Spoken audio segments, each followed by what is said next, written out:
ကျွန်တော်ပြန်စပေးထားပါတယ်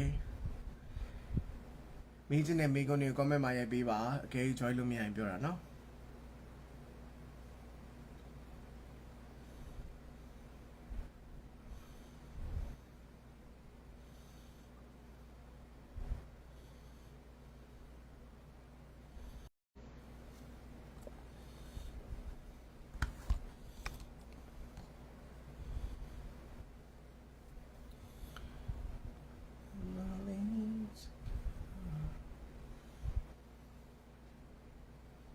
နုနုကိုထည့်ပေးမယ်နော်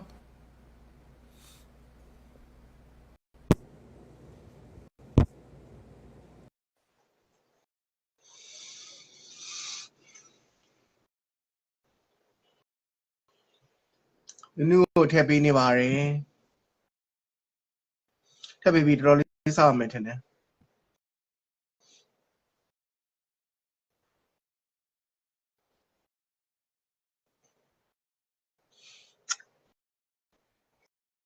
နု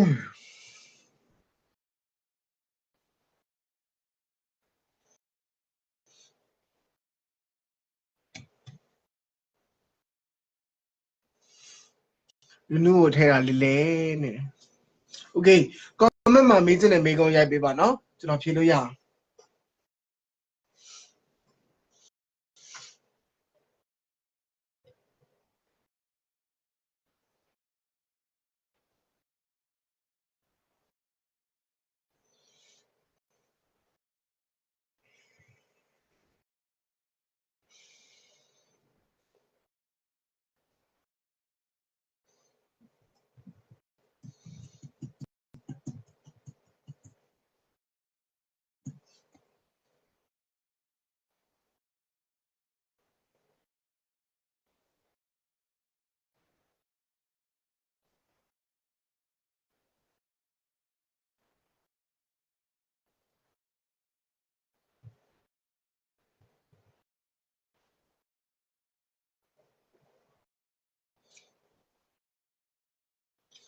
comment မှာမေးခွန်းလေးရိုက်ပေးပါ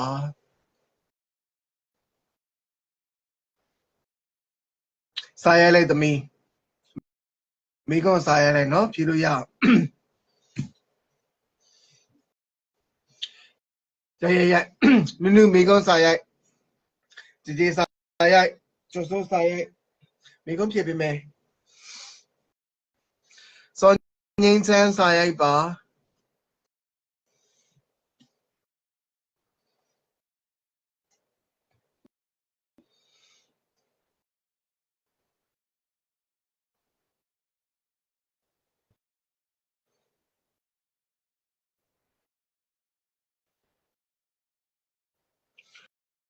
connection ပြုတ်ကျနေတာကြောက်ဖို့တော့ကောင်းတယ်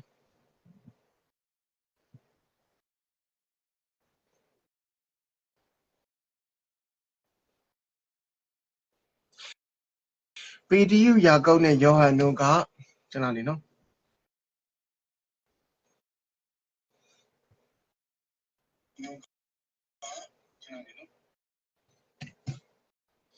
high vibration ဖြစ်တယ်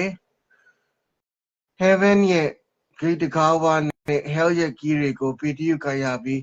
ဘာကြောင့်ကျန်တဲ့နှစ်ယောက်ကမကန်ရတာလဲအော်ကျမ်းစာမှာဖော်ပြချရပေးတာဟုတ်ပြီပေတီယူအဲ့ဒီ key ကိုပေးလိုက်တယ်ဆိုတဲ့အခါမှာတခြားလူတွေဘာလို့မပေးတာလဲဆိုတော့ဘုရားသခင်ကတယောက်နဲ့တယောက်အလုပ်ပုံချင်းမတူဘူးပေတီယူကိုသူကအဲ့ဒါပေးလိုက်ပေမဲ့တခြားလူတွေကိုတခြား knowledge တွေပေးတာရှိတယ်ဘုရားကသူကအလုပ်လုပ်တဲ့ပုံစံကမတူဘူးသမီးရဲ့ပေတီယူကိုသူဒီဟာကိုပေးတယ်ဆိုတဲ့ဟာကလေပေတီယူကိုဆရာစိတ်ထင်းပေါ့နော်ဘာလို့ပေးလဲဆိုပေတီယူမာနဲ့ကလာပြီးတော့ attack လုပ်တဲ့ဟာပေတီယူခံလိုက်ရလို့ခံရတော့မှမလို့သူပေးတာလေပါတယ်လို့ဆရာစိတ်ထဲထင်တယ်ဆိုတော့ကျန်တဲ့နှစ်ယောက်ကိုတော့ကျန်တဲ့ revelation တွေကိုပေးမယ်လို့ဆရာစိတ်ထဲထင်တယ်နုနုမေးထားတဲ့မိကုန်းစာရိုက်ပါနော်ကျေးဇူးပြုမိကုန်းနေစာရိုက်ပါကျွန်တော်ဖြေသွားမယ်သခင်ယေရှုကတပည့်တော်12ပါးရဲ့နာမည်ဘာလို့ပြောင်းရတာလဲရှိမပေတီသခင်ယေရှုနာမည်ပြောင်းတယ်ဆိုတာသိအရေးကြီးတယ် vibration နဲ့လို့ vibration မြင်အောင်ပြောင်းပေးတာ next question HPV စာရိုက်ကျော်စိုးဟန်စာရိုက် PPC စာရိုက် ဆရာကြီးစောင့်နေရင်းနဲ့ဒီမိကုန်းလေးဖြေပါလားယောက်ျားနဲ့မိန်းမကြားမှာရှိတဲ့ connection ပြောင်းနေတယ်အဲ့ဒါဘာကြောင့်လဲဆိုတာရှင်းပြပါအောင်အဲ့ဒါဘာကြောင့်လဲဆိုတော့အကြောင်းတွေအများကြီးရှိတယ်အဲ့အကြောင်းတွေအများကြီးရဲ့အချက်လေးတွေပြောပြမယ်နံပါတ်1ကစိတ်ပိုင်းဆိုင်ရာကြီးထိခိုက်ထားလို့နံပါတ်2ကယောက်ျားကမိန်းမကိုဖေမလုပ်ချင်တော့လို့နံပါတ်3ကမိန်းမရဲ့အုံနောက်ကစောက်ပစံကိုပဲစဉ်းစားတယ်ယောက်ျားရဲ့အုံနောက်ကလူချီးမွမ်းခံရတာကိုစဉ်းစားတယ်အဲ့နှစ်ခုကလွဲနေတော့ဆွဲစီလို့မရတော့လို့နောက်တစ်ခုကယောက်ျားတွေကသူတို့ဘာလို့ခြင်းလဲသူတို့မသိဘူးသူတို့မသိဘူးယောက်ျားတွေရဲ့အဓိကပြဿနာပါလေယောက်ျားဆိုရင်ဘောလုံးသွားကန်မယ် TV game ဆော့ရမယ်မိန်းမဖင်လုံးရမယ်ငါဒီမိန်းမကိုတကယ်ဖင်လုံးချင်လားဆိုတော့မစဉ်းစားမဲ့ဖင်လုံးတာနွားငါဒီမိန်းမကိုယောက်ျားတွေမစဉ်းစားတဲ့ချက်ကပါလေငါဒီမိန်းမကိုတကယ်ဖင်လုံးချင်လားဆိုတာမစဉ်းစားမဲ့နဲ့ဖင်လုံးတာနွားအဲ့တော့connection တော့မရှိဘူး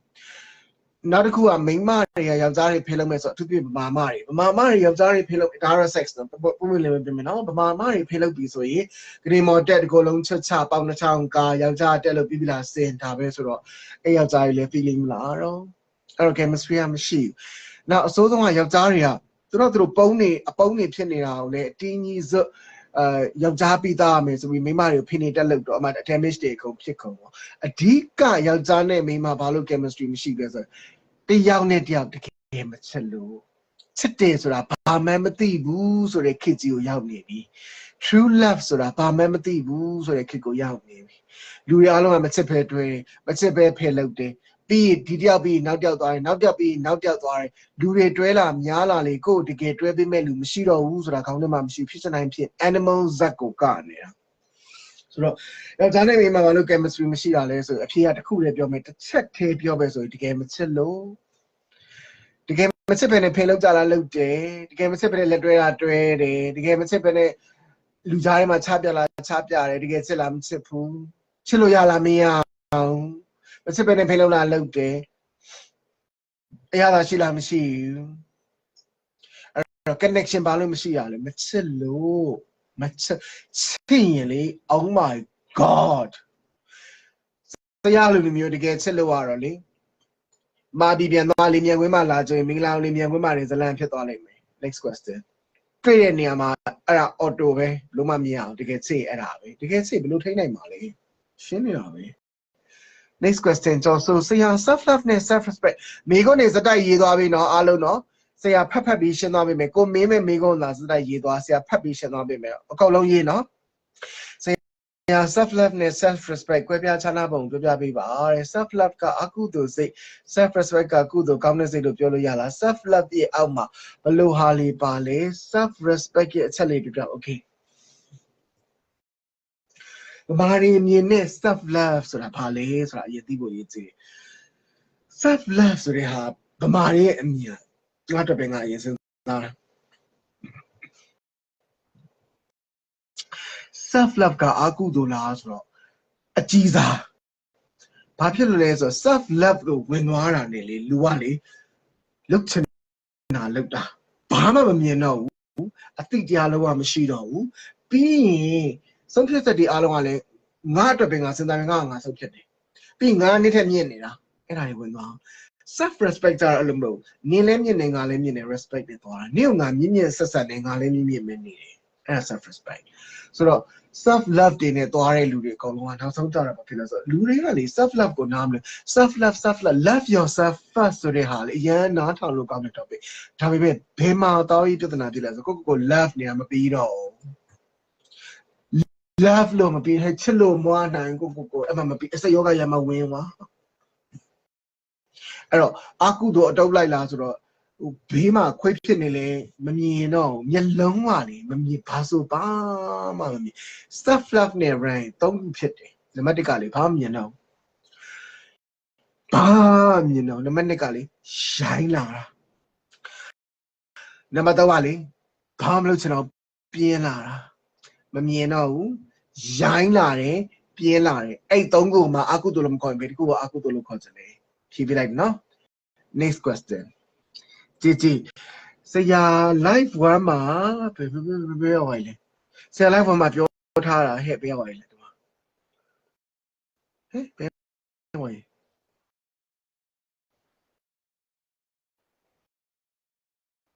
ဖះတဝက်လူတဝက်လောက်ရတယ်ဆိုတော့ ministry လုပ်နေပြီး business ဖះအမှုတော်ဆောင်လို့ရလားမြန်မာခရစ်ယာန်သာသနာထဲမှာ ministry ကအမှုတော်ဆောင်ရင်း business လုပ်ရင်းအခုပဲငြင်းကြတော့မလို့ဖြစ်ပြနေတာဒါရ minister လုပ်ရင်းအမှုတော် business လုပ်ဆိုဒီလိုလေဖះသခင်အတွက်ကိုသာသနာလုပ်တဲ့အခါမှာသူတစ်ပါးရှိရနေတရားတစ်ချက်မှ love gift မယူဘဲနဲ့လုပ်ပြီးတော့ကို business ကိုပေါ်လုပ်ရင်အဲ့ဒါကောင်းဆုံးပဲကို business ကဥပမာအပြင်ဟလာ internet cafe ထောင်ထားမယ်ဥပမာအပြင် coffee ဆိုင်လေးထောင်ထားမယ်ပြီးဟိုဘက်ကသာသနာလုပ်တဲ့အခါမှာဘယ်သူရှိရမှာ love gift မယူဘယ်သူရှိရမှာကိုလာပြီးချင်းမွန်းစမ်းကိုကွယ်စမ်းချင်းမြောက်ချမ်းဆိုတာမလူဘူးဒီဘက်မှာတော့ကိုဘကို coffee ဆိုင်လေးထောင်ထားပြီး business လုပ်တယ်ဆိုတော့အဲ့ဒါ perfect ပဲအရန်ကောင်းတယ်အရန်ကောင်းတယ် next question တခင်ယေရှု ministry ၄ခုကိုရက်40မာနက်ကိုအောင်ပြီး ministry run တာလားဆရာတခင်ယေရှုမာနက်ကိုအောင်ပြီး ministry run တာပါသလို့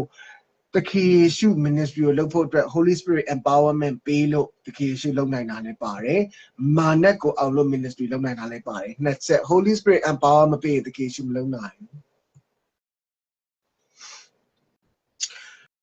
ဖျားဆိုတဲ့ဂုဏ်တော်တွေ power တွေသူအကုန်အပေါ်မှာထားခဲ့ရတာလေစဉ်းစားလာတဲ့အခါမှာဒါပေမဲ့အဲ့လိုသူဘာလို့ထားခဲ့လဲဆို Holy Spirit ရဲ့အောက်မှာသူနေပြီးတော့ Holy Spirit ရဲ့ guidance အောက်မှာသူသွားလို့ protection အောက်မှာသူသွားလို့ ministry ကိုသူလုပ်နိုင်တာရက်40 temptation အောင်လို့လည်းပါတယ်နှစ်ချက်ကြောင့် next question နုမိန်ထားတာ will power ကလူတယောက်အတွက်ဘယ်လောက်ထိအရေးပါလဲ will power ကလူတယောက်အတွက်အရန်ကိုအရေးပါပါတယ် will power နဲ့ selfishness တွေပေါင်းလိုက်ရင်တော့ will power ကြီးကပြုတ်ကျသွားပြီး selfishness ကနိုင်သွားပါတယ်အဲ့တော့ will power နဲ့ selfishness ကိုခွဲဖို့အတွက် will power ကောင်းဖို့အတွက်ကို meditation ထိုင်ဖို့လိုအပ်တယ် meditation ထိုင်တဲ့အခါမှာစိတ်ကိုကြည်လင်စေတဲ့သချင်းလေးတွေနားထောင်ဖို့လိုအပ်တယ် will power ကောင်းဖို့အတွက်ဘာလုပ်ရမလဲဆရာဆိုရင်သူတစ်ပါးကိုကူညီတာလုပ်ရပါတယ်သူတစ်ပါးကိုမကူညီဘဲနဲ့ငါအတွက်ပဲထိုင်စားနေငါအတွက်ပဲထိုင်စဉ်းစားနေရင် will power လုံးဝမကောင်းတော့ပါ next question relationship တစ်ခုမှာဘာတွေအရေးကြီးလဲဆရာ relationship တစ်ခုမှာအရေးကြီးတာအများကြီးရှိပါတယ် relationship တိုင်းက perfect relationship မဟုတ်ပါဘူးဒါပေမဲ့အရေးအကြီးဆုံးကဒီခေတ်ဖြစ်နေတဲ့ situation အရာက relationship တစ်ခုမှာတကယ်မချစ်ဖဲနဲ့ဖင်လုပ်တဲ့ဟာတွေကြီးပဲအဲ့တော့ဘာဖြစ်လဲဆိုတော့နှစ်ယောက်လုံး damage ဖြစ်တာအဲ့တော့ relationship မှာဘာအရေးကြီးဆုံးလဲလို့ပြောရင်ဘာဆိုတဲ့ဟာကို topic လို့မရအကောင်လုံးကအရေးကြီးတယ်ပတ်စံလည်းအရေးကြီးတယ် understanding လည်းအရေးကြီးတယ်အချက်လည်းအရေးကြီးတယ်အဲ့ဒါတွေထက်တကယ်ပိုအရေးကြီးတဲ့ topic တစ်ခုရှိပါတယ်ဒါပေမဲ့လူတွေကအရေးမကြီးဘူးလို့ထင်တယ်ဒါပေမဲ့တကယ်လည်းအရေးကြီးတယ်ဘာလို့လူတွေကအရေးမကြီးဘူးလို့လုပ်လိုက်တာလဲဆိုတော့သူတို့မလုပ်နိုင်လို့အဲ့ဒါဘာလဲဆို sex ဘလို့ပါဘူး understanding နဲ့လို့ relationship မှာလို့ပြောရင်ထွက်တာပြေတော့အဲ့လူကလည်းမတောင်းနိုင်ဘူး sex မလုပ်နိုင်ဘူး sex မပေးနိုင်မနဲ့ emotional support ပေးနိုင်တယ်ဆိုတာလိမ်တာညာတာ relationship တစ်ခုမှာငွေကအရေးကြီးဆုံးလို့လည်းပြောလို့မရဘူး sex ကအရေးကြီးဆုံးလည်းမပြောသူ့အခန်းကဏ္ဍနဲ့သူသွားတာလေဗုဒ္ဓဖူးနေ့ကအရေးကြီးဆုံးဆိုကြာသပတေးကထအောင်မှာအင်္ဂါနေ့ကအရေးကြီးဆုံးဆိုတနင်္လာနေ့ကထအောင်မှာလေသူ့နေ့နဲ့သူသွားတာလေဗုဒ္ဓဖူးလည်းအရေးကြီးတယ်အင်္ဂါလည်းအရေးကြီးတယ် meaning ပတ်စံလည်းအရေးကြီးတယ် understanding လည်းအရေးကြီးတယ် sex လည်းအရေးကြီးဒါပေမဲ့လူတွေတော်တော်များများ sex ကိုအရေးမကြီးဆိုဘာလို့ကြောင်ထိုးလိုက်တာလဲဆိုရင်သူတို့ sex ကိုမလုပ်နိုင်လို့ sex မလုပ်နိုင်တဲ့လူတယောက်နဲ့ relationship ထဲရောက်သွားရင်တော့ဖဖြစ်ပြီးသွားပြီးစောက်ဘွားဖြစ်ပါပြီnext question live တတိမေးထားတာ live တတိမှာပြောတဲ့ fallen angels တွေကသူတို့ကို alien အစ်စ်တွေဟန်ဆောင်နိုင်တယ်ဆိုတော့တကယ်တော့ alien အစ်စ်တွေရှိတာလားပြောရည်လားဟုတ်တယ်ဝါဖုန်းကဖလာ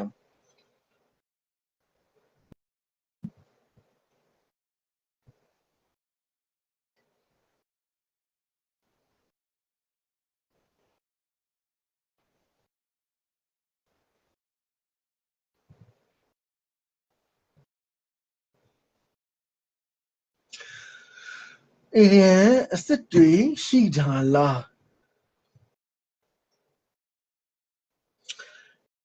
good alien နဲ့ bad alien ဘယ်လိုခွဲခြားသိနိုင်မလဲ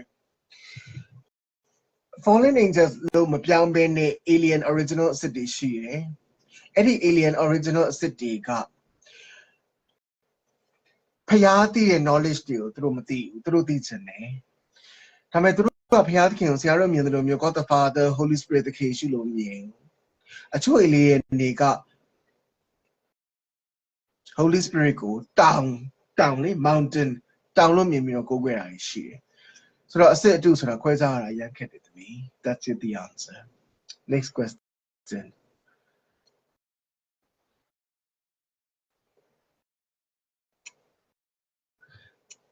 လူသေးဝိညာဉ်တွေကိုခေါ်ပြီးဧဝံဂေလိတရားဟောတဲ့ ministry မှာပါဝင်စက္ကတ်တဲ့လူတွေမှာ spirit ဘလို့ထိခိုက်ပြီး physical မှာဘာယောဂကျဉ်ကျဉ်နေရှိနိုင်တယ်လူသေးဝိညာဉ်တွေမှာပါတဲ့လူတွေ spirit မှာဘလို့ထိခိုက်လဲဆိုအဲ့ဒီ spirit ကလေ tormented လောက်ခံရတာ physical ဘလို့ထိခိုက်လဲဆိုတော့မိမကိုဘာလို့အဲ့ဟာတွေကမိမကိုရီးယားဝင်တာလေမိမကိုရီးယားနေပြီးတော့ဝင်ပြီးတော့ bike တွေအောက်တာတွေမိမကိုလမ်းကြောင်းမှာအနက်နေထွက်တာဖြစ်တယ်ယောက်ျားဆိုလည်းမိမနဲ့ဆက်ဆံနေရင်နိုင်ဝတ်တောင်ဖေမလုံးနိုင်ဘူး3မိနစ်ဆိုအရေးထွက်ပြီးသွား early ejection လို့ခေါ်တယ်အဲ့လိုစောစောပြီးတာတွေဖြစ်သွားပြီးတော့မိမကို satisfy မလုပ်နိုင်ပြီးကုန်အောင်အဲ့လိုတွေတွင်နေတော့ခန္ဓာကိုယ်မှာဘာထိခိုက်လဲဆိုခြေထောက်ကနှစ်ဖက်မှာတစ်ဖက်ကမတန်တာတွေလာတတ်တယ်ဥလန်းချောင်းဆိုင်ရာဘိုက်အောက်နေယောဂါတွေလာတတ်တယ်စပင်ကြွက်တာတွေလာတတ်တယ် physical မှာထိတာတွေเนาะနောက်တစ်ခါဘာလာလဲဆိုရင်ကြောက်ကကနေထိုင်ရက်သွားတာပေါ့เนาะကြောက်က function ငြင်းသွားတာတွေအဲ့လိုမျိုးဟို function မလုပ်တော့ဘူးပေါ့เนาะ properly function မလုပ်တော့တွေလာတတ်တယ် physical မှာเนาะ next question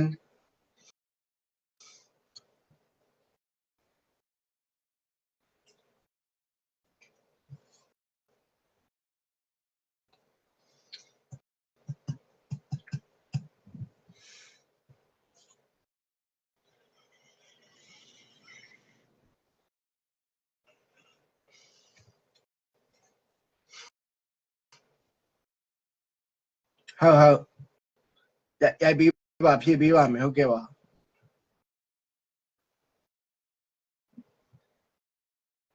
โอเคမေးစရာမရှိတော့ဘူးဆိုရင်ဆရာချလိုက်တော့မယ်ဘယ်သူမေးချင်သေးလဲဖိဂျီကိုထည့်ပေးလိုက်ပြီ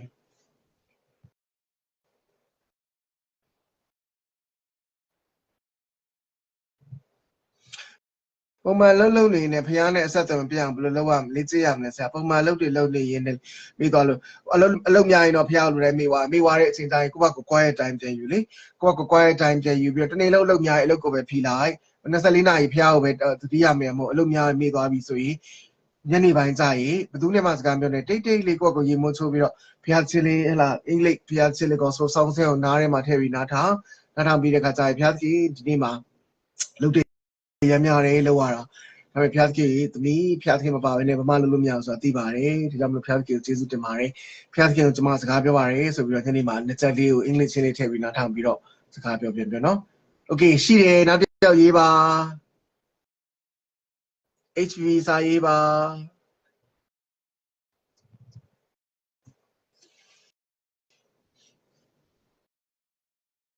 နောက်တစ်ခေါက် live ကြရင်လေညပိုင်းနေမစဘူးညနေပိုင်းစမယ်သိလားပြောင်းလုပ်ကြည့်အောင်အခုဆိုရင်ညပိုင်း7နာရီစတယ်ဆိုရင်အဆင်ပြေဘူးညနေကို3နာရီ4နာရီလောက်စမယ် Sunday ကိုလေ Sunday ကိုနေ့လေ3နာရီ4နာရီလောက်ဆရာအချိန်ပေါ့နော်အဲ့လိုချထားလိုက်မင်းတို့ဘက်မှာတော့လေဆရာအချိန်ညနေဆိုမင်းတို့မှာညအကုန်ဖြစ်ကုန်လိမ့်မယ်လုပ်ကြည့်အောင်နော်ကဲစာရိုက်ပါ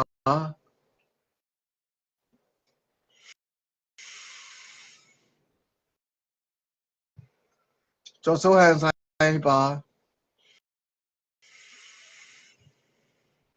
HB စာရိုက်ပါ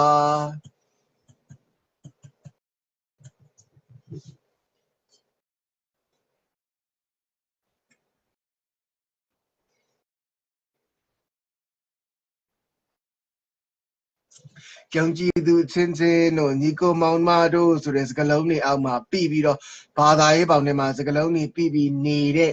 ခရိယန်တွေကိုဘယ်လိုကြရမလဲဆရာကြလို့ရနိုင်လားဆရာအဲ့ဖျားကြောင့်တောင်းမတက်ခိုင်းမှရမယ်အဲ့ဆရာတွေရဲ့တရားဟောချက်တွေကိုနားမထောင်ခိုင်းမှရမယ် Facebook ကိုတက်လာပြီးဟိုလူဝဘောတက်ဒီလူဝဘောတက်မတက်ခိုင်းမှရမယ်အဲ့ဒါတွေသူတို့လုံနိုင်ကြလို့ရတယ်မလုံနိုင်ကြလို့မရဘူး next question ပြီးပြီ question စားရိုက်ပါအတူလေးရိုက်ပါကျော်စိုးဟန်စားရိုက်ပါ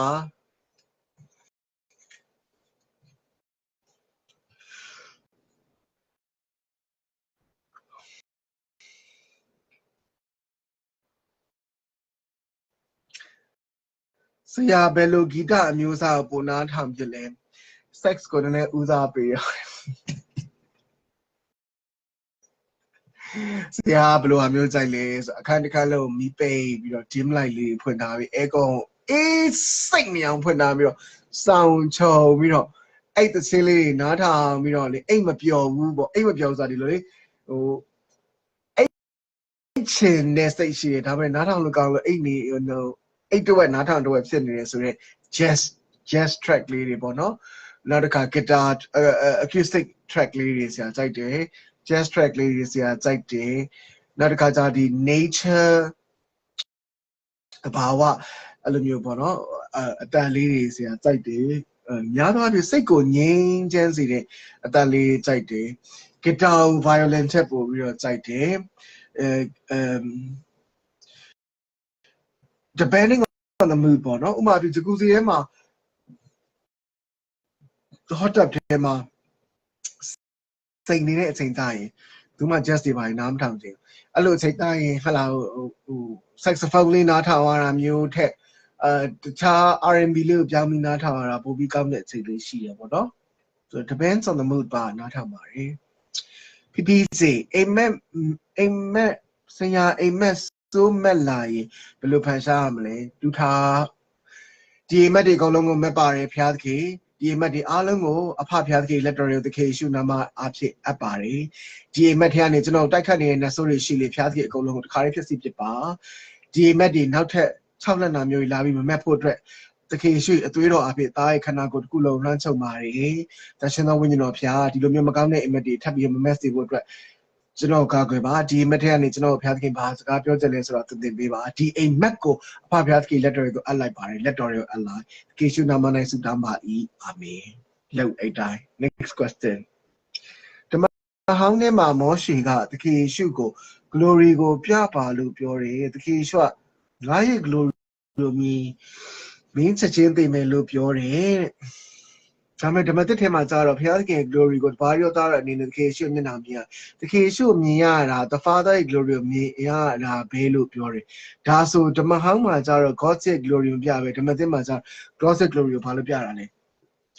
ဓမ္မသစ်မှာမပြလို့မရဘူးလေဓမ္မသစ်မှာသခင်ယေရှုမြင်ရင် the father တူးတော်သားကိုဟို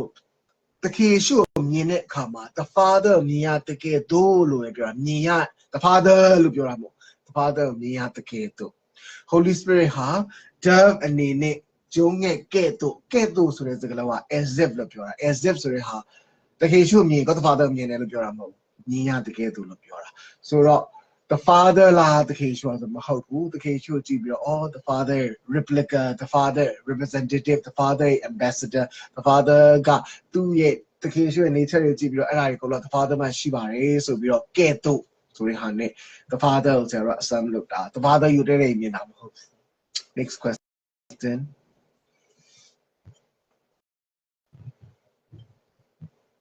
စာရိုက်ပါတော့ကျွန်တော်လွတ်ပြေးသွားပြီပြပြကြစာရိုက်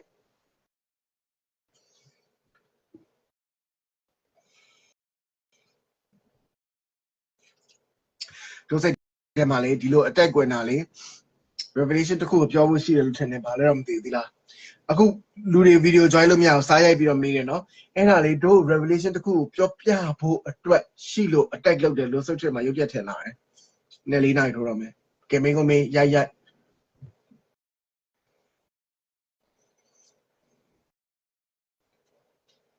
How can I have built stability and consistency in life?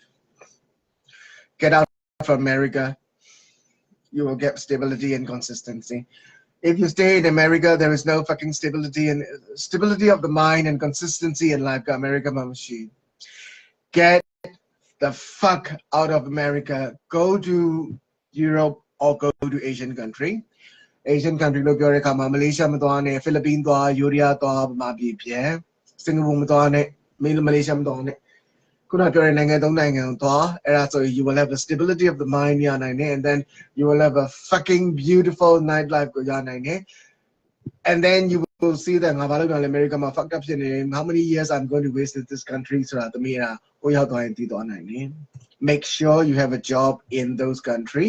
it's not going to be well paid ဘယ်နိုင်ငံမှာမှ COVID ဖြစ်ပြီးနောက်ပိုင်းမှာပတ်စံအကောင်းကြီးပေးတာမဟုတ်သို့တော့ရှေ့ရရနဲ့ရောင်းရင်းတင်တင်ပြီးတော့သွားရင်ကောင်းတယ် America မှာနေ there is no stability of mind because you are living with a you America is number one စပဒနာ mental illness နေအဲ့တော့ you တွေနေတဲ့ country ထဲမှာနေနေတာလေအားလုံးက lock up ဖြစ်နေတာ America မှာအဲ့တော့ America မှာနေတာကြာတာများရင်ယူသွားဖို့ပဲရှိပါတယ် America မှာနေတာကြာတာများရင်ဘာဖြစ်နိုင်လဲတယောက်တည်းမနေနိုင်ဘူးချမ်းသာတဲ့ middle class ကနေဖြတ်ပြီးတော့မလုပ်ဘူးဘဏ်ထဲမှာ US dollar 3သိန်းကနေ3သိန်းတွင်းမရှိဘူးဆိုရင်ခွင့်ပြုသွားလို့ရပါတယ် unless you have someone as a very strong spiritual leader who really supports you so you're not okay otherwise out of America next question ကောင်းသောရှမာရိဘယ်လိုလဲကြီးကြီးထားကောင်းသောရှမာရိကနေပေးတဲ့ဥပမာတစ်ချက်တည်းကောင်းတဲ့1 point မဲရိုက်သူမျက်မှန်လုံးနေ1 point နောက်လေးစောင့်ပြီးတော့မျက်မှန်တော့လိုက်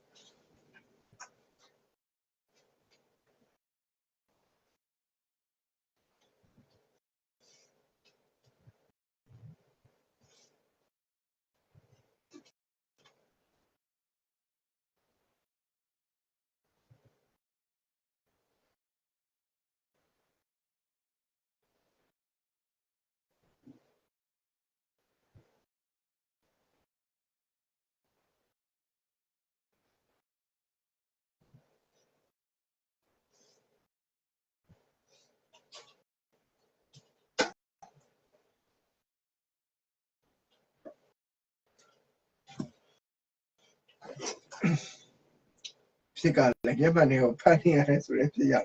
နောက်တစ်ခါ live ကိုလွှဲရင်လေဒီလိုညာပိုင်းနေမလွှဲဘူးကျွန်တော်ဘက်ကညနေ3-4နာရီလွှတ်မယ်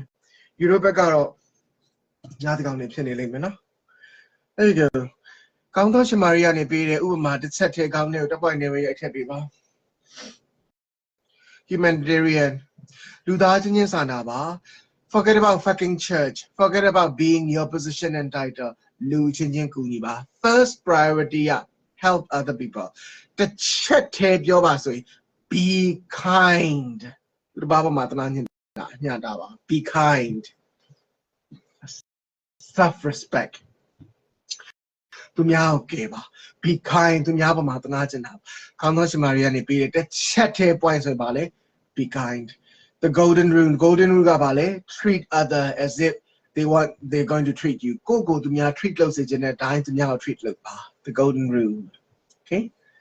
စိတ်ပညာကိုဘယ်လိုလေ့လာရလဲဆရာစိတ်ပညာကိုလေ့လာဖို့အတွက်ကစိတ်ပညာစာအုပ်တွေကိုဖတ်ဖို့အရေးကြီးပါတယ်စာအုပ်တွေကိုဖတ်ပြီးတဲ့အခါမှာhighlighter တွေနဲ့မှတ်ရတယ်ပြီးရင်မှတ်ထားတဲ့ဟာတွေကိုအလွတ်ပြန်ပြီးတော့ပြောရတယ်အဲ့လိုအလွတ်ပြန်မပြောနိုင်စိတ်ပညာဆိုတာမတတ်ဘူး knowledge ကို learn လုပ်တာထက် to become part of the knowledge เนี่ยမတူ to become part of the knowledge သိစေရင်အလွတ်ကြရတယ်ပါတယ်စာအုပ်တွေအကုန်လုံး highlight ပေါ့နော်စိတ်ပညာစာအုပ်တွေဝယ်ကောင်းတဲ့စာအုပ်တွေပေါ့ရှိတယ်အများကြီးပဲဟဲ့လားစိတ်ပညာစီမံခန့်ခွဲမှု whatever သူတို့ title ရှိလိမ့်မယ်ဝယ်လိုက် highlight လုပ်ဖတ်ပြီးရင်လေအဲ့ highlight လုပ်ထားတဲ့စာကြောင်းတွေကိုအလွတ်ကြရတယ်ကြက်ပြီး recording လုပ်ပြန်ပြောနားတဲ့ထုတ် so you become part of the knowledge နော်အဲ့လိုလေ့လာရမယ် next question ဒီမေကုန်းကုန်သွားပါပြီဆရာကဲ next question ဘယ်သူမေးချင်သေးလဲမျက်မှန်နဲ့တက်ကုန်မေကုန်းကုန်သွားတယ်နောက်တစ်ခါကြအချိန်ပြောင်းမယ်ဒီလိုအချိန်ဆရာမဟုတ်နေ့လယ်ပိုင်းနေဟောချမယ်မင်းတို့ကတော့ညပိုင်းနေရောက်လိမ့်မယ်နော်ဆရာနေ့လယ်ပိုင်းဟောချမယ်ကဲ next question ဘယ်သူမေးစရာရှိသေးလဲဆရာဓာတ်ပုံရိုက်နေပြောပြပေးပါဆရာရဲ့ဓာတ်ပုံတိုင်းကအရန် glow နေလို့ဆရာနေရာရွေးချယ်ပုံနောက်ခံ background နေထားဆရာဘယ်လိုရွေးချယ်လဲဒီလိုပဲလေရှေ့ကမီထိုးလိုက်တယ်ကင်မရာကိုကြည့်တယ်ကင်မရာကိုကြည့်တဲ့အခါမှာတစ်ခါကြာရင်ဒီလိုကြည့်ရင်ဟိုတဲ့မပေါ်ဘူးဆိုတာသိလို့တက်ကိုမကြည့်ဘူးအဲ့လိုကင်မရာလေးကိုတက်ကြည့်ငါးနေကိုတက်ကြည့်နေတယ်ဆိုတာမကြည့်ချင် အဲ့ so boring အဲ့ကိုတက်တဲ့မကြည့်တဲ့ angle ရအောင်လုပ်တယ်အဓိကတော့ camera ကိုကြည့်တဲ့အခါမှာမျိုးစုံကြည့်တယ်ကိုထောတာလှတာလူတွေကိုပေးသိခြင်းနဲ့ message ရှိတယ်လို့ကိုအသားကြီးလှတာပေးသိခြင်းနဲ့ message တစ်ခါကကြာရင်ရှိတယ်အချို့တွေကလောက်တော့ဆရာရဲ့ message mainly ကပါလဲဆိုအိတ်တပ်ပုံတွေကနေဆရာသူတို့ပြုံးပြလိုက်ပြီး healing လောက်တာပါတယ်လို့နောက်တစ်ချက်ကပါလဲဆိုဓာတ်ပုံရိုက်တဲ့အခါမှာအသက်အောက်သွားတယ်တကယ် professional ရိုက်ရင်ပြောတာပေါ့နော်ရိုက်ခတ်နီးပြီဆိုတက်ကိုရှူလိုက်ပြီးအောက်ထားတယ်1 2 3ရိုက်ပြီးမှဟူးဆိုထုတ်သွားတယ်အဲ့ဒါလေးတော့ပါတာပေါ့နော် lighting ကတော့ဓာတ်ပုံမှာတော့အရေးကြီးတယ်ဒါကတော့ပြောကြမလို့အချို့တွေကတော့ lighting မလုပ်ဖက်နဲ့ editing software နဲ့လုပ်တာရှိဒါပေမဲ့ဆရာကတော့ lighting ကိုအစရိုက်ထည့်တစ်ချက်ပဲလုပ်တယ်ပြီးအဲ့ lighting ကောင်းကောင်းနဲ့လုပ်ပြီးတင်လိုက်တာ editing ကဆရာအလောက်ကြည့်မလုပ်ဘူး lighting ကောင်းကောင်းပဲလုပ်ပြီးတော့ဆရာရွေးပြီးတော့တင်လိုက်တာကျွန်တော် join ကြည့်မယ်တဲ့ join မှာမနာပါဘူး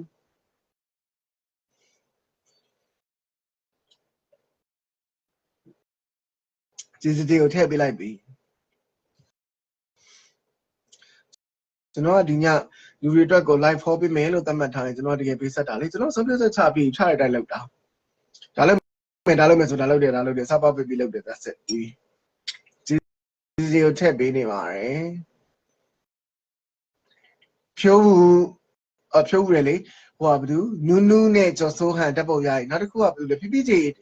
ဓာတ်ပုံရိုက်တယ်လေစာရိုက်ပါ comment မှာမေးခွန်းရိုက်ပါစောင်းငင်းချမ်းမဝင်လာဘူးစောင်းငင်းချမ်းပြန်ထည့်ပါ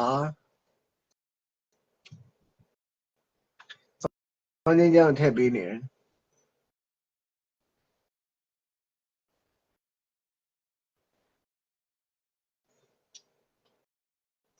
ဆရာတပည့်ကဆရာထက်ရုပ်ရည်ကပိုပြီးအိုလာပြီဆရာဂျေနူးပြိုသွားအောင်ဆူတောင်းပေးပါဂျေနူးပြိုခြင်း red wine တောက်ပါ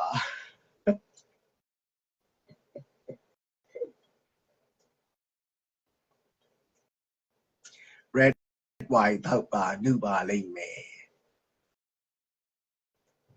စောငင်းချမ်းကိုအပ်ထားတယ်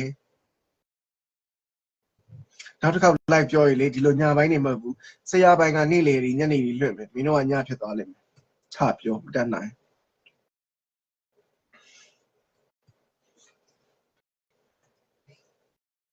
မင်းတို့ဘက်ကိုလေမနေ့ပိုင်းနေ့လေပိုင်းနေအစင်ပြေးလိုက်ရင်မဝင်တော့ဘူး connection တွေကဘာမှမဝင်တော့တာစောငင်းချမ်းအဲ့လိုမရပါ connection fail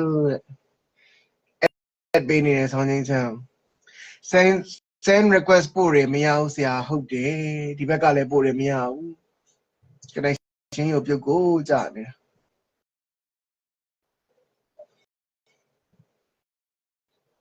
ဒီလိုလောက်ပါလား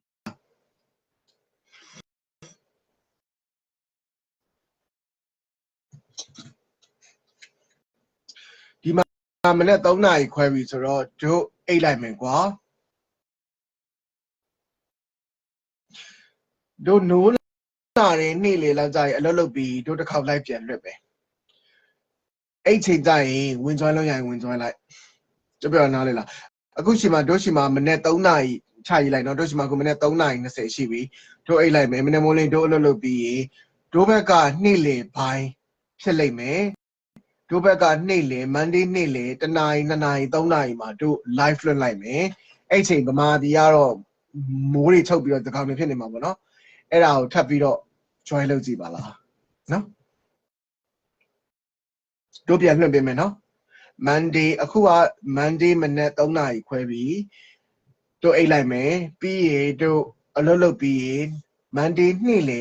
1နာရီ2နာရီ3နာရီမှာတို့ live လွှင့်မယ်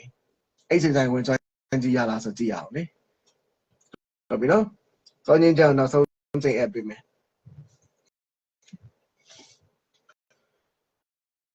ဟ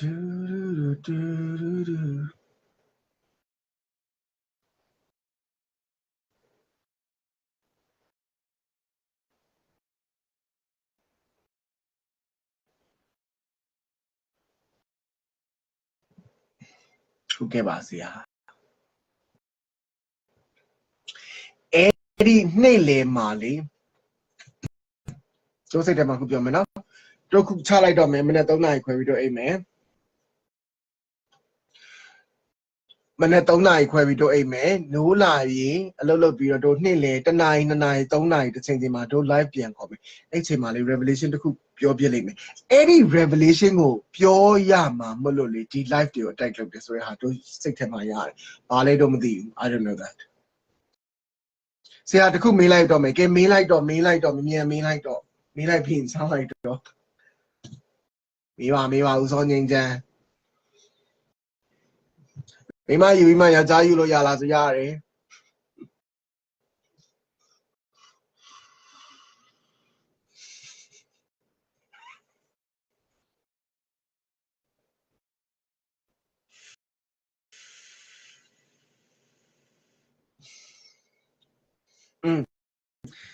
ကျွန်တော် Monday နေ့လေ1နာရီ2နာရီ3နာရီလောက်မှ live ပြန်လုပ်ပေးမယ်အဲ့ဒါလေစိတ်ထဲမှာအခုဘာရလဲဆိုရင်အဲ့ဒီ live ကိုလွှင့်နေချိန်မှာမထင်မှတ်ဖက်တဲ့ revelation တစ်ခုကိုပြောမှမလို့အဲ့ဒီ revelation ကိုပြောမှမလို့ပြောလို့မရအောင်ဒီ live တွေကိုတားရဲဆိုတဲ့ဟာလေးရတယ်ဘာလဲတော့ကျွန်တော်မသိဘူးဒီလားကဲစောငိမ့်ချမ်းတစ်ခုလောက်မေးလိုက်မယ်ဆိုမင်းလေပြောပြီးပြီမိမယူပြီးယောက်ျားယူလို့ရလားရတယ်ကဲလို့ next ပေးကွင်း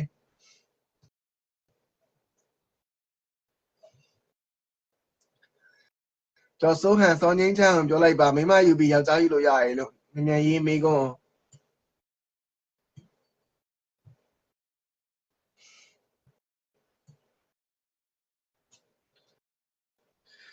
ဟ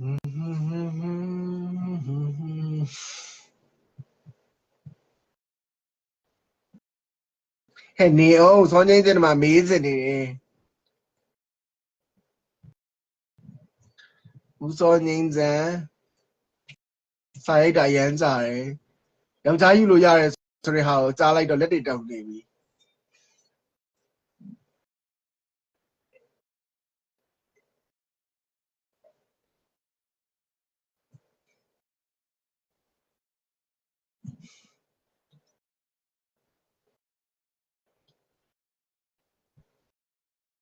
မတရားသောမိထုံကတွေ့ရလူနဲ့ရှောင်းမအိပ်ဖို့ပြောတာလားဆရာဟဲ့ပါတာပေါ့မတရားသောမိထုံလို့ပြောတဲ့အခါမှာတွေ့ရလူနဲ့ရှောင်းမအိပ်ဖို့ပါသလိုမတရားသောဒီလိုလေးမတရားသောမိထုံလို့ပြောတဲ့အခါမှာနားထောင်နော်ပြောပြယောက်ျားနဲ့မိန်းမနဲ့ယူလိုက်ပြီးတော့ယောက်ျားလည်းမဖောက်ပြန်မိန်းမလည်းမဖောက်ပြန်ယောက်ျားလည်းအိမ်မိန်းမကိုဖင်မလုပ်ဘူးအိမ်မိန်းမလည်းယောက်ျားကိုဖင်မလုပ်ဘူးဆိုရင်မတရားသောမိထုံပဲလေယောက်ျားနဲ့မိန်းမယူထားပြီးတော့ယောက်ျားလည်းမဖောက်ပြန်ဘူးမိန်းမလည်းမဖောက်ပြန်ယောက်ျားအသက်ကြီးလာတဲ့ဟာတွေပြောတာမဟုတ်ဘူးเนาะဒါပေမဲ့အဲ့ယောက်ျားလေးမိန်းမကိုယူထားပြီးနှစ်ပေါင်းနည်းနည်းလေးပဲရှိသေးတယ်အဲ့မိန်းမကိုဖင်မလုပ်တော့ဘူးယောက်ျားကိုလည်းဖင်မလုပ်တော့ဘူးဆိုရင်သူတို့ရဲ့အိမ်ကြီးကလေတကယ်ကို fucked up ကြီးဖြစ်နေတာဟဲ့သီလား emotionally distorted အိမ်ကြီးဖြစ်နေတာ energy ကပုတ်ဆက်တော့ဘောအဲ့ဒါလေခါတော့မတရားသောမိထုံပဲအသက်ကြီးလာတဲ့ခါကျတော့ဆရာရဲ့ဘသူကဖြစ်လို့ဟဲ့ဒီတို့အသက်60ကျော်ပြီးဟိုအိမ်အောင်ပြုတ်ခဲ့လို့ဟိုနှစ်40ကြာတဲ့ဟာကိုစည်ရင်းနဲ့ထည့်ပြီးငါ့ကိုလာပြောနေတာနေစာအုပ်နောက်မရှိတဲ့စားရရလားဒါမင်းစရာတော့ပြမမှုတာလင်းယူပြီးမရယူပြီး40နေတာဘူးမှဖင်မလုပ်တော့ဘူးတို့ပြောနေတာယူကာသယူပြီးကာသတဲ့အချိန်ပြောနေတာလေဒါကြီး out of the question ဒါမင်းစရာစောက်ချမှမရှိတာအသက်ကြီးလာတဲ့ခါဘသူကဖင်လုပ်တော့မှလည်းဘူးမှဖင်မလုပ်ဘူးဒါပေမဲ့ main point ကဘာဖြစ်လဲဆိုယူအခုခစ်ကပါလဲဆိုယူပြီးတနေ့နဲ့ဖင်မလုပ်ကြတော့ခေဘာတွေလည်းမသိဘူးဒီလားဖင်မလုပ်ဖက်နဲ့လေဘယ်လိုနေလဲဆိုတော့လေဟို church ဆရာဘယ်လိုတင်လဲဆိုဖင်မလုပ်လည်းရတယ်မောင်နှမကြီးလိုပဲနေ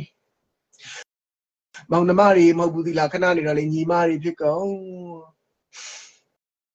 ယောက်ျားနဲ့မိန်းမပဲဖင်မလုပ်ဘူးအသင်းတော်တွေကဘယ်လိုတင်လဲ it's okay ရတယ်မောင်နှမတွေလိုပဲနေကြပေါ့မောင်နှမတွေပဲပေါ့ပေါ့ခဏနေတော့မောင်နှမကိုဘယ်နဲ့ညီမတွေဖြစ်ကုန်စိတ်တယ်မလားလို့စောက်တဲ့ topic တွေလောက်ပေါ့ဆရာခဏတော့ဂျီဂျီမေးခွန်းတစ်ခုမေးမယ် तू မေးတော့မယ် तू ကဲမေးပါငါနေ့လေပြန်တက်လာခဲ့မယ်နော်အားလုံးကြားလာကျွန်တော်နေ့လေပြန်တက်လာမယ်နော်9 9 3နာရီ revelation တစ်ခုပြောဖို့ရှိတယ်ကျွန်တော်ပြောနေတယ်အဲ့ဒီ revelation ကိုပြောမှမလို့တားတာဘာလဲဆိုကျွန်တော်မသိဘူး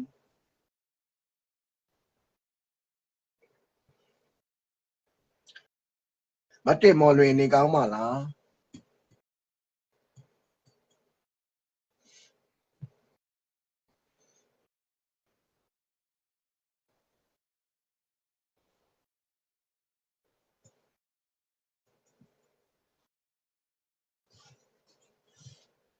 စောချင်းချမ်းမေကိုတခုပြန်မမေတို့ရလူတွေနဲ့ရှောက်အိတ်တာပဲ fan ဖြစ်တယ်ပြီးရေဆေးပြီးပြန်သိမ်းထားလိုက်ဆိုတဲ့လမ်းကိုရေးမလားကိုတကယ်ချစ်တဲ့လူအိမ်အောင်ကြပြီးပြီမဲ့အိမ်အောင်ကြပြီးနောက်ပိုင်းမှာကိုတကယ်ချစ်တဲ့လူပေါ်လာရင်အဲ့ဒီကိုတကယ်ချစ်တဲ့လူနဲ့တရားအိမ်အောင်တော့ကြပြီးပြီနော်ဒါပေမဲ့ကိုတကယ်ချစ်တဲ့လူပေါ်လာတယ်အိမ်အောင်ကြပြီးမှာအဲ့လိုလူကိုတက်လုံးရအောင်ချစ်ပြီးတွဲတာကိုလုပ်မလားရှောက်အိတ်ပြီးတော့ကိုယ့်ကိုလူမသိအောင်နေရလို့ကိုလုပ်မလားတွေးခေမာလေဒီခေကြီးက true love ဆိုတာမရှိတော့ဘူးအချစ်ဆိုတာလုံးဝမရှိတော့ဘူးအချစ်ဆိုတာပတ်စံဖြစ်နေပြီတကယ်ခေတ်ကပြောင်းနေမိမတွေကယောက်ျားပေါက်သားတွေကဟာတွေစိတ်ဝင်စားမိမတွေစိတ်ဝင်စားတာပတ်စံပြီးတော့မိမတွေကအချိန်မင်းစိုက်တာကိုရဲရဲတင်းဆုံးဖြတ်နိုင်တယ်အဲ့ချိန်မှာယောက်ျားတွေကနွားကြီးလိုပဲအတုပ်ကြီးနဲ့အိမ်မှာနေနေတာအဲ့ခေတ်ကြီးရအောင်နေတာစင်ရဖက်ခိုင်းထားတဲ့ရောမတစ်ကောနှစ်ကောမှာဒီနေ့သိသွားတာဖိတ်အကြောင်းတွေကိုနားလေသိသွားတဲ့စရာတဲ့နောက်တစ်ခုကစရာကြတော့စရာကျွန်တော်ကိုဘာကြောင့်ဖက်ခိုင်းတာလဲဆိုတာသိပြစီစောငင်းချမ်းကတော်တယ်စောငင်းချမ်းကပါရီရှဲဖြစ်ခဲ့ပြီးတော့မန်နေတက်နေတဲ့အချိန်မှာ Holy Spirit ကစောငင်းချမ်းကိုချိုးချလိုက်လို့စောငင်းချမ်းကြိုးကြသွားတဲ့အချိန်မှာ Holy Spirit ကစောငင်းချမ်းကိုကယ်ထားတာအဲ့ဒါကြောင့်ဆရာကစောငင်းချမ်းကို Holy Spirit ကယ်ထားရဲဆိုတာသိလို့ favor ပေးတာဘာကြောင့်ဖတ်ခိုင်းတာလဲဆိုရင် Holy Spirit စောငင်းချမ်းကို Parish ဘွားကနေရိုက်ချိုးလိုက်ပြီးကယ်လိုက်တယ်ဆိုတာကိုဆရာသိထားလို့ Holy Spirit ကယ်ထားတယ်စောငင်းချမ်းကိုဆိုတာသိထားလို့ဖတ်ခိုင်းတာ next question ဒီခိုင်ဝင်းนี่เลยပြန်တက်လာမယ်မြန်လို့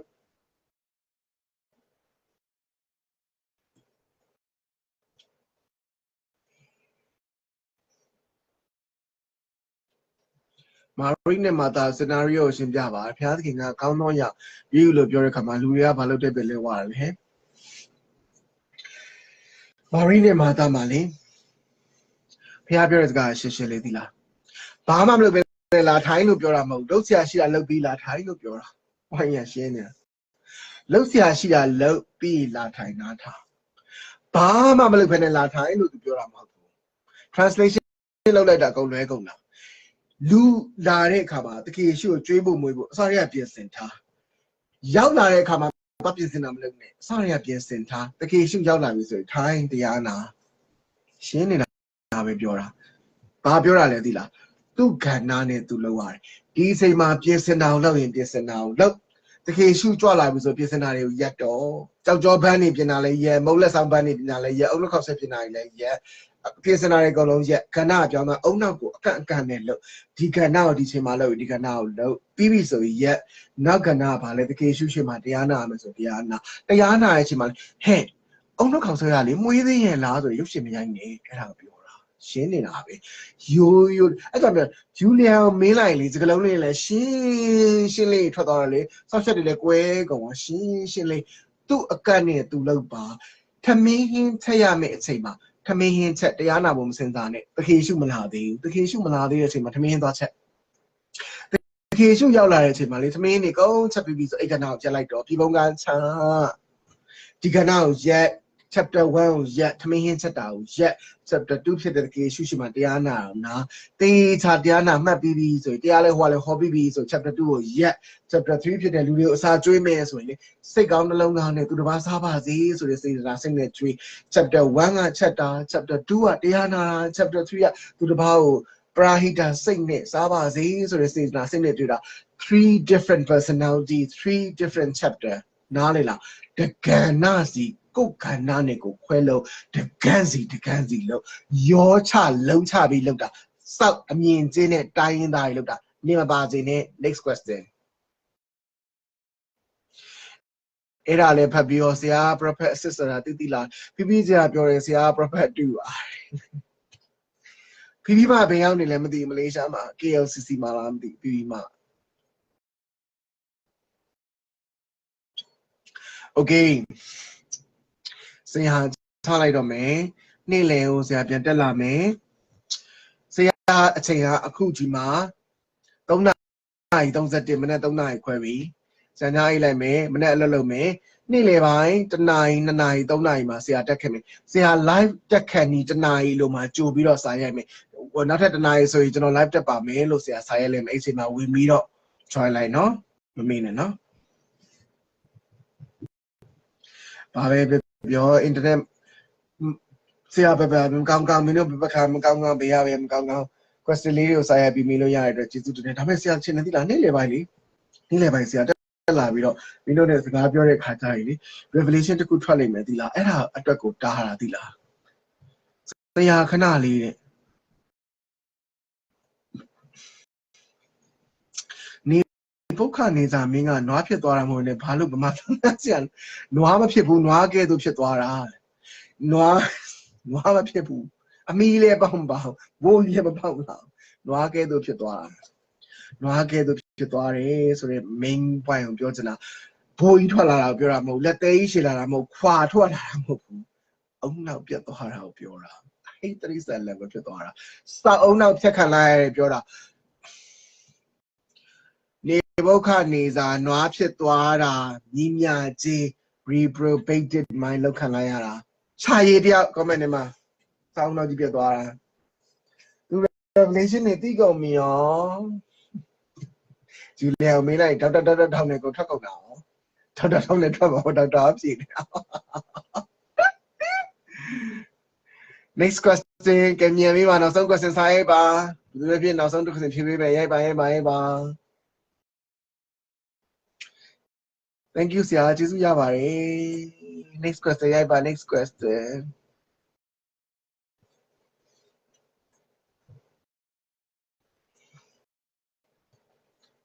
အမြန်ရိုက်ပါတိုချုံ short to the point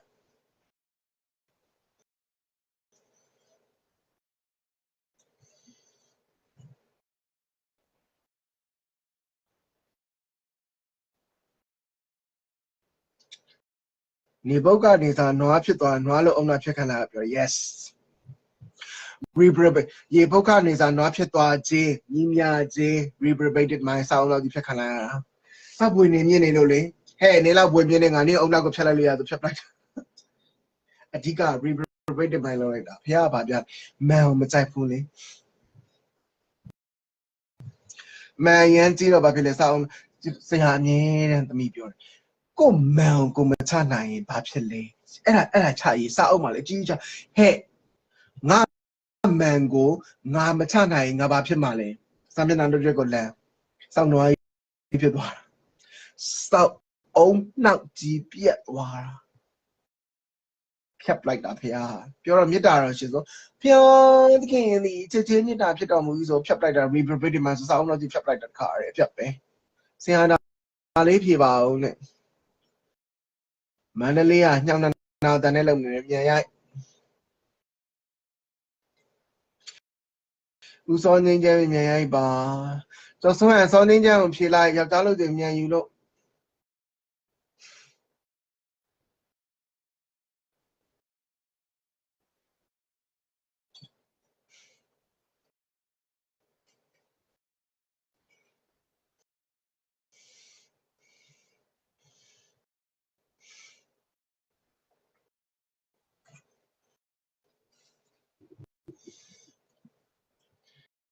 ကဲဦးစောငင်းကျဲ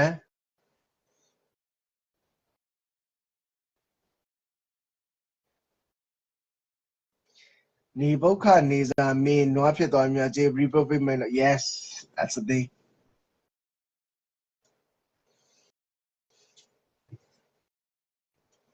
စောငင်းကျဲမေးကိုမေးပါကျွန်တော်နေ့လေတနိုင်တက်လာတဲ့ခါကျရင် revelation တခုထွက်လိုက်မယ်အဲ့ဒါကြီးအကြီးသီးလားအဲ့ဒါကြီးကိုဘာလေးမသိဘူးသီးလားရှစ်ကျွန်တော်ပြောရင်တော့ဒါရှိတယ်အဲ့အတွက်ကိုလေဒီလောက်တိုက်တယ်လောက်တာသီးလားလှုပ်ဆန်းကြိုက်သလားနေ့လေတလိုက်ပြောပေးမှာကဲစောငင်းကျန်းစာရိုက်တာမပြီးတော့ဘူးလားလောက်ပါရင်စောငင်းကျန်းကျော်စွမ်းစောငင်းကျန်းဆရာ baby lotion နဲ့နေရန်ထွက်တာရော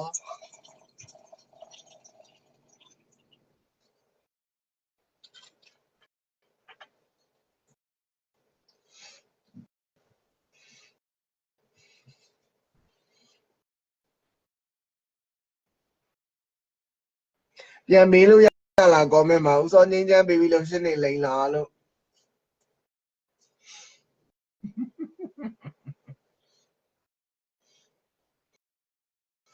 ဆရာကျွန်တော်မနာလို့စိတ်ရှိတာဘယ်လိုလုပ်ရမလဲအဲ့လူတွေနဲ့စကားပြောနေအဲ့လူတွေကိုမျက်နှာကိုမကြည့်လဲအဲ့လူတွေနဲ့မပတ်သက်အောင်နေအဲ့လူတွေကိုဘွားရခါထုတ်အဲ့ဒါပျောက်သွားမနာလို့စိတ် auto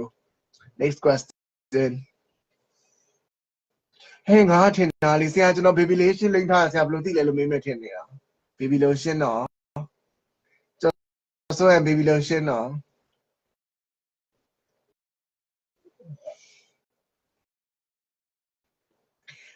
စိတ်ပညာစာအုပ်ဖတ်ပြီး test ကြည့်တာအဲ့အဖြေလုပ်ကြည့်တာအဲ့အဖြေရတယ်ဆိုတော့ဗာလဲမနာလို့စိတ်ရှိတယ်ဆိုတဲ့အဖြေရတာရှင်းရှင်းလေးခုနပြောပြပြီလေမနာလို့စိတ်ရှိရင်ကိုမနာလို့စိတ်ရှိတဲ့လူတွေမျက်နှာကိုမတွေ့အောင်နေသူတို့နဲ့စကားပြောနေသူတို့ Facebook ကနေ block လုပ်ထားပြီးကိုမနာလို့စိတ်ကြသွားလိမ့်မယ်ကြောက်ချင်မဲ့လိမ့်ထားတာ no baby lotion နဲ့ရတယ် live ထဲမှာကျင်ညာလိုက်မယ်စောငင်းချမ်းရှိရာ baby lotion နဲ့နေရန်ရတယ်နော်ဘယ်ကကြောက်ချင်လဲမကြောက်ချင်ပါမြတ်ကျော်စိုးဟန်စောငင်းချမ်း baby lotion နေလိမ့်နေတာဩ okay စာပြီးပြီနောက်ပြီးပြီဒီမင်းကိုလေးတစ်ခုမင်းတို့မေးခဲ့မယ်ကြောက်ချင်လိမ့်တော်သူရေဒီမင်းကိုလေးမေးခဲ့မယ်အားလုံးမေးတာပါကြောက်ချင်တယောက်တည်းကိုမေးတာမဟုတ်ဘူးเนาะသူကြောက်ချင်နေရောင်ပြီးတော့လိမ့်နေတယ်ဒီမင်းကိုရအောင်ဖြေနေ့လေပြန်တက်လာရင်နေ့လေပြန်တက်လာဒီမင်းကိုရဲ့အဖြေကိုလိုချင်တယ်ရှာထားမေးပြီเนาะခင်ရှုပါဖြစ်လို့သူကိုသူ I am the alpha and the omega လို့ပြောတာလေနေ့လေတရားလာရင်အိမ်မေကိုရဲ့အဖြေကိုကြားချင်တယ်နေ့လေတရားလို့ join လုပ်တဲ့အချိန်ကျရင်အဲ့ဒီမေကိုရဲ့အဖြေကိုတခါတည်း comment မှာရိုက်ပါသခင်ရှုပါဘာဖြစ်လို့သူကိုသူ alpha and omega လို့ပြောတာလေ